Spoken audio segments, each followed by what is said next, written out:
Hey folks, this is Dennis with Las Vegas Worm Farmer and the Living Soil Community, and we're back for our worm topic of the week. This week, we're going to talk about how to ensure that our soil stays productive over time. How do we maintain biology and avoid setbacks and just build a system that keeps getting better year after year? We're in spring now. Some of us are. If you're in Vegas, we're definitely in spring, and summer is right around the corner. And that means that temperatures are going to start to rise. Some of our spring crop are going to die off, and we're going to get into the summer season where we're going to need to start thinking about planting our summer plants if we haven't already. How do we make sure that the system keeps getting better time over time? And one of the things that I like to look at is that a garden should be managed like a ecosystem, not like a machine, right? Machines are very rigid. We can put them on schedules, right? Oil changes every so often, spark plugs every so many miles, right? But when it comes to an ecosystem, sometimes that rigidity isn't appropriate, right? So I know I tell you guys all the time, Valentine's Day, Memorial Day, and Labor Day are the times you put down organic material, and that's pretty rigid. And that is a good starting point. But after you do that, then it's time to look at the entire system and adjust as you go. Healthy soil is a system that needs constant inputs, right? And it needs a little bit of maintenance. And what I mean by that is if we look at Mother Nature and how she works, right? When she goes through different seasons, then different things happen, right? In the springtime, we have a lot of growth that happens, right? And some of those annual plants that grow there grow very well, and they do it really quickly. And then come summertime, some of those plants die off, right? And those plants go back to feeding the soil. And then the fall comes, right? And then the summer plants grow. As the fall comes, some of those plants die off, and in the fall, most of the time, if we have deciduous trees, those leaves hit the ground. If we have a windstorm, now limbs hit the ground, right? And over the wintertime, all of that stuff starts decomposing. All of that stuff gets added into the soil over time, naturally by Mother Nature. So what we want to do is we want to try to mimic that system as much as possible. So we want to constantly be adding inputs. This is one of the reasons that I do, what is it called? I do chop and drop, right? One of the reasons I do chop and drop is because I just leave the organic material there like it would naturally occur in nature. I don't necessarily take the dead plants out, right? I just leave them there and I just reuse them. And sometimes if I'm trimming things because it's getting too big or getting too wild, I will put that stuff back down, right? Like I've got vines. Anybody that's ever grown morning glories know that they will take over an area very quickly. So I will chop those back and I will just drop them right in place, right underneath the vines where they're growing, and so that they can feed that system. Remember, you got to keep that organic material cycling. We got to keep those microbes fed, and the way to do that is by adding more organic material to the soil. When we do that, the system can cycle pretty much on its own. But here's the thing. When we add the organic material, we have to make sure that we have the microbes there, right? We're adding the organic material to kind of recharge that system, add more nutrients to that system. But we got to have the microbes there to be able to do that. There's different periods throughout the year that your plant will experience stress, right? Usually it's associated with weather events, right? So windy situations, when tree branches break, or your plant falls over, those are stressful situations on a plant. When temperature changes, especially if you're going from cool to hot or even hot to cold, those are stressful situations for plants. And in those situations, we want to make sure that we give the soil a little boost, right? We want to make sure that everything is there so that when that stressful situation occurs and the plant starts requesting more from the soil, that the soil can give the plant everything that it needs, right? If we ignore it for too long, things can kind of get weird in the soil, right? And we don't want that to occur. So how do we do this, right? How do we add microbes? This is where the worm castings and worm extract come in, right? If you're just planting things, then worm castings are a great way to do it. We put it at the bottom of the planting hole as close as possible to the plant root, right? So that we can get the biggest bang for our buck. But if we've got existing plants in the ground already, then maybe an extract is a better way to go. We want to make sure we get that biology in there so that the nutrient, the food that we do have there can continue to cycle. I like to do this changing out of seasons, right? And that's just kind of a preemptive way or a preventative way to kind of make sure things are in place just in case things get weird. And when I mean weird is the plant gets stressed out and it needs more from the soil. Now, if we really want to get more in depth on this, right, and you want to get really, really precise, then the only way to really do it is by doing soil testing, right? Doing a biological test or a chemical test or whatever type of test. I don't really care what type of test you do. Whatever test you do, just make sure that you stick with that one test. Don't jump from test to test, right? Do one test, have it, whatever it is. If we're going to do a biological test, because that's what I do, right? And we talk about biology all the time, and I use my microscope. We provide biological assessments. If you do a biological assessment, do that, and then whatever they recommend, do another one. So in my case, we would probably do a few applications or whatever is necessary, and then maybe we do another one the next month, or maybe we do one 3 months down the road. It really depends, right? But you stick with that, and then you stick with the regimen that is recommended. That way you can see the progress if there is progress, or you can see the decline if there is a decline, right? Sometimes it goes like this, sometimes it starts down and it goes back up. So it all depends on your specific situation. But if you really want to get the best, if you want to go about it very scientifically, then you want to make sure that you're really looking at a test and then following the regimen of what they recommend for testing so that you can get the best results. Because usually what happens is you'll get the test and they're not just going to give you the test results and that's it. They're probably going to give you recommendations on what you need to do to adjust it, to change it, to get it better, or stop doing some things, because there could be some things that you're doing that could be detrimental to that system. So testing it is going to be extremely good. Observation, just using our eyes, is one of the best ways that we can kind of see if a system is working. When we look at plants, we can tell whether they're good or not. Is it wilting? Are the leaves straight? Are they curling? Are they changing colors? Are there spots on the bottom? Are there pests on them?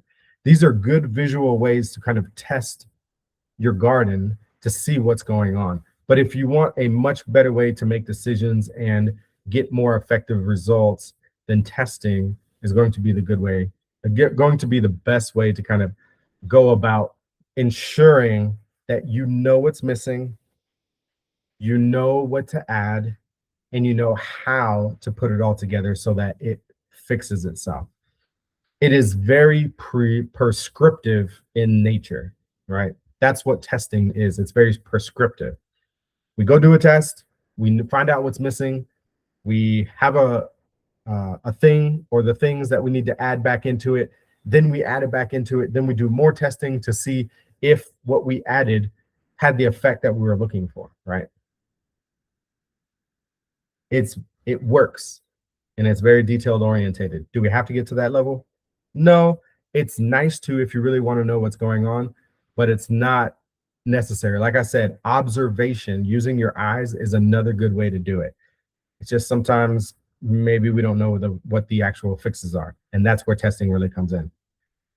Hey, let me take a second to ask if you guys like this type of stuff and you want to see more of it. Do me a favor, give it a like, share so that it goes out to other people. And if you really want to dive deeper, then check out the link in the description. Join our community. It's free, and you'll get plenty more information just like this. All right, that's enough of that. Let's get back to it. So how do I know whether my soil is good or not? Well, we just talked about observation. Observation is one of those ways that you can kind of just blatantly look to see if things are good. We look at the plant to see if it's or if it's growing the way it's supposed to. Is it? Yes. Is it not? Maybe not. And then what do we need to do to change that? Sometimes it's as simple as adding water, right? Sometimes it might be a little more difficult.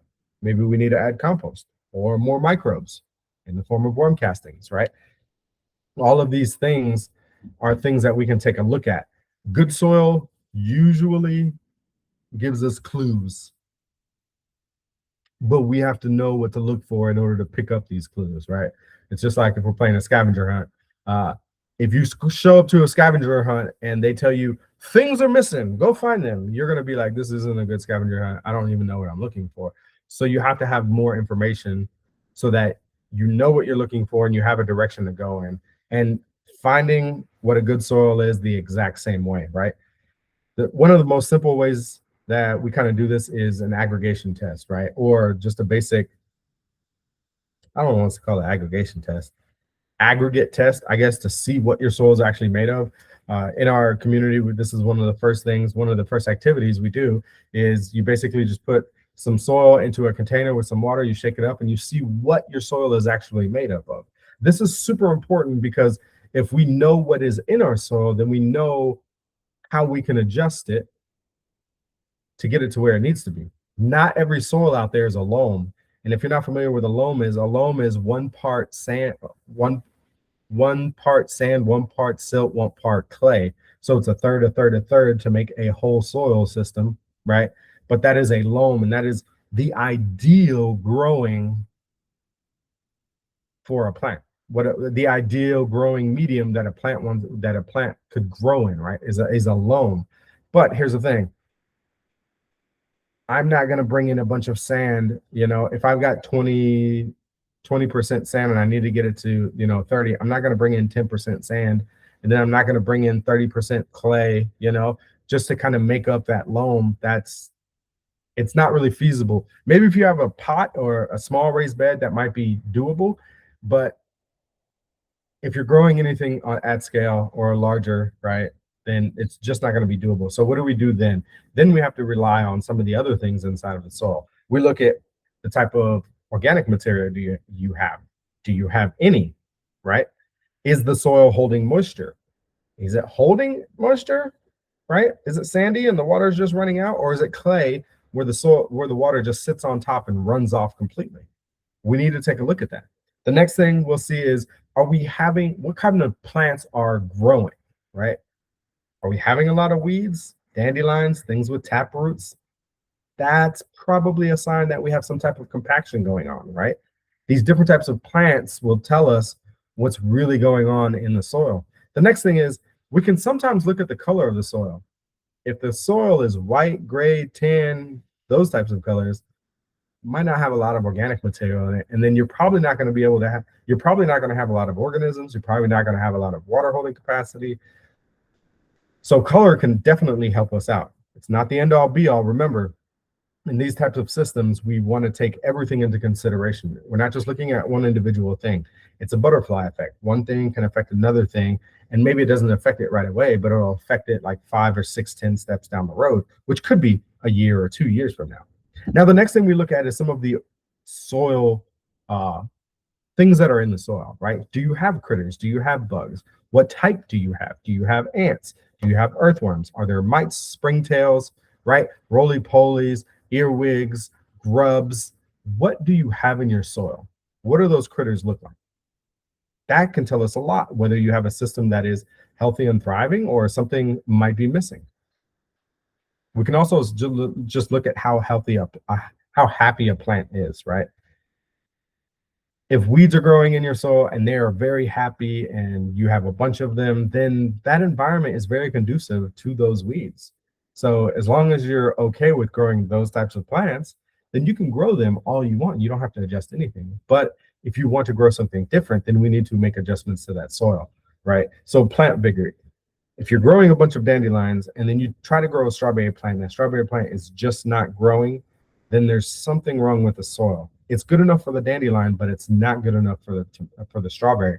So we need to look at what's going on there. Is it because usually that plant is farther in succession, right? And then it needs different things in the soil. And then we can adjust the soil for that, whether that's organic material, whether that's microorganisms. Usually it's a combination of both, whether it's adding an extract, right? Or adding worm castings or worms, whatever it is, we can do that, but we have to know what the soil looks like. We have to be able to tell if it's a good soil or if it's a bad soil, and then kind of figure out what's missing, right? Once we can do that, then we can kind of treat that entire system. Now, once we fix the entire system and everything's up and going, right? It's not just the end of the day. It's not just like, all right, cool, I've done my thing, I can walk away now, go, right? No, there's other things that we need to consider, right? And that's usually freshening up. Earlier, we talked about, um, how I like to do things at Memorial Day, Labor Day, and Valentine's Day, and then seasonally as well, right? And that is usually the simplest maintenance there is just a little bit of compost, a little bit of compost, spring and fall usually are the best times if you're, and it really depends, right? So I don't want to say those are the only times, but it depends. But usually if you do a little in the spring, a little in the fall, right, then you're probably on the right track. We're not rebuilding it, we're just keeping it going, right? We're just providing a little bit of like, hey, here you go. Because most of the time, if you live in a HOA like I do, right, or if you like to keep your gardens nice and tidy and clean, then when leaves fall or things hit the bed, you probably pick those up and get rid of them, right? We want to put some of that organic material back. So there's a little freshening up that has to happen throughout the year. And usually you can get away with doing it in the springtime and the fall time. But again, this depends on your specific region where you're growing, how much organic material you have, what type of critters you have in your soil, what you're trying to grow too. And those are just a few things. So it's not just as easy as we think. But here's one thing that I can tell you. Something is better than nothing, right? Like if all you have access to is compost from a big box store that has been sitting on a shelf for 6 months, but it is what it is. That's all you have access to. You don't have access to other type of compost. Nobody in town makes compost. It's really hard to make compost for you and you need it right now. Use that. If all that you have access to is putting down compost once a year, then do that. It is better than doing absolutely nothing, right? We're trying to move the system in the right direction. So incrementally doing that is going to be more beneficial than all at once and then nothing. So add what you can, do what you can, and that system will get better over time, okay? Mother Nature has her own timeline, and sometimes we want things to go faster, and she's like, it's not just gonna go like that. And she throws a wrench inside of our plans, right? So do what you can, start with what you have. Something's better than nothing. Now, once we have that in place, you have something. There's a few things that I want to address that are huge mistakes that a lot of people make. Adding too much compost is a bad thing. Remember that, or some compost does have the ability to be able to heat up. So you don't want to add a thick layer. Sometimes we're talking about, 2, maybe 3 inches, right? 1, 2, 3 inches of compost on top, and then just let that decompose. You don't want to add too thick. And then you really want to keep it away from stems of plants and trees. Don't want it all builded up on there, right? That's not good. We want to kind of keep it away from there. So that's one of the common things that I see people doing with compost that is usually incorrect. The next thing I kind of want to talk about is worm castings. This is one of my pet peeves. You guys know that I'm a worm farmer. Worm castings. Stop using so much. You don't need all of that. Save your money. A little goes a long way. And believe it or not, more is actually detrimental to your plant. Stop using so much worm castings. It's not necessary. 10%. That's about it. That's all you really need. 15, 20 max. If you're going over that, you're going to get declining or diminishing returns. It's going to be worse for you because that plant is going to be stunted. Yes, they have growth inhibitors in them, which means it'll stop your plant from growing. Don't add so many worm castings. The second pet peeve I have with worm castings, can you tell I'm passionate about this? The second thing about worm castings is stop top dressing. Top dressing, it's exposed to the elements, to the sunlight. The worm castings, the important thing about the worm castings is not the nutrients, it is the microbiology in it. If we expose microorganisms to the sunlight, they die. You guys remember COVID, where they were taking those UV lights and putting them into the hospital room so they didn't have to touch anything and the UV would kill all the bacteria, all the bad things? Well, that light comes from the sun. And if you top dress with worm castings and it hits the sun, you have fried all of those microorganisms that you paid a lot of money for. Yes. Those are my three pet peeves about compost and worm castings. The next thing, the biggest mistake that I see people do is they have everything in the soil and they've done all of this, and then they stop there and they think this is enough. They're like, we're good. We've added irrigation system. The system will take care of itself. I'll do what Dennis says and add compost, every now and then we'll do an extract to keep the microbes in there. But you forget to add the mulch. You got to have the mulch. The mulch is a roof for your house, okay? If you don't add that, it's all for nothing. The wind's going to dry it out, right? Then the sun's going to get to it. Then we're going to, kill more things. Also, rain causes compaction because it just pounds into the soil. That's not good. Put mulch on your beds. One of the first things that you'll see when you do mulch is that you can water less. The water just stays. It's incredible, but you have to mulch. Common mistakes: too much compost, adding it in too close to your plants, castings, using too much, top dressing with it, and then not using mulch. Those are the biggest mistakes that I see people do when they're gardening, and they're trying to keep an organic system or a living soil system alive and thriving. You got to do those things, okay? Sweet. And then the last thing to ensure that you have a long, healthy life of your soil, a good living soil system, is planning. Earlier, we talked about Valentine's Day and Memorial Day and Labor Day. Put that in your calendar, as those are the days you're going to go to the compost lot, grab some compost, put it on your yard, and then cover it with mulch. This will ensure that your system stays happy, thriving all year round. And when you want to plant something, you can plant it, and you don't have to worry about amending the soil and adding this and that. If you just keep those 3 dates in your calendar as days that you're going to go get compost and go get mulch and put it on your beds, I can guarantee you that over time, you'll be able to take a plant from the nursery, whatever it is, put it in the ground, and you'll be able to grow it. Caveats: if you're in Alaska and it's wintertime, you're not going to be able to grow an orange. Okay. There's limitations to plants. Tropical plants grow in tropical regions. We can push their limits going north, right? But there are limits there. So I'm not saying that everything's possible. Is it possible to grow a banana tree in Las Vegas? Yep. Will it make it through the winter?